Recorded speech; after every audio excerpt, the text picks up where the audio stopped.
অর্জুন কৃষ্ণচূড়ার কথা। অর্জুন গাছ একা ছিল ওই মাঠে, আর্যপুরুষ আভিজাত্যের দম্ভ। নতজানু হল সব গাছ তার কাছে। এইটুকু শুধু আরম্ভ কাহিনী। কোথা থেকে এলো কৃষ্ণচূড়ার বীজ? যুবতী হল সে কয়েক বছর পরে। সাঁওতালি মেয়ে, খোঁপায় তীব্র লাল।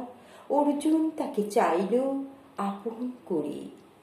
নতজানু হবে এমন মেয়ে সে নয়। বসন্তে সে তো একাই নিজেই সাজে। আর্যপুরুষে আসক্তি নেই তার, ব্যস্ত আছে সে ফুল ফোটানোর কাজে। খোঁপা থেকে খসে কত রাত্রির ফুল, ঝিরঝিরে পাতা পোশাক বুনেছে তার। অর্জুন সে যে আর্যপুরুষ, ভাবে সব সুন্দরী একা তার অধিকার। অর্জুন গাছ চেয়ে দেখে দূর থেকে, কৃষ্ণচূড়ার হৃদয় ঝরছে রোজ।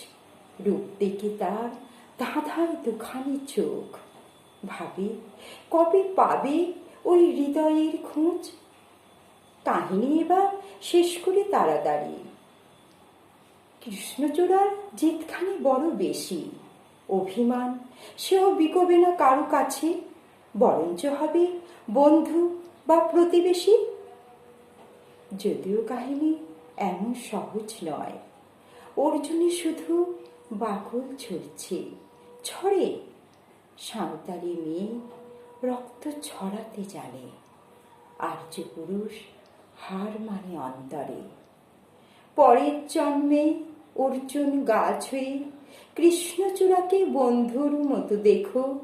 আমাকে চিনতে ভুল করো না হে ঋজু। রক্ত ঝরালে বাকল খুশিয়ে ডেকো, রক্ত ঝরালে বাকল খুশিয়ে ডেকো।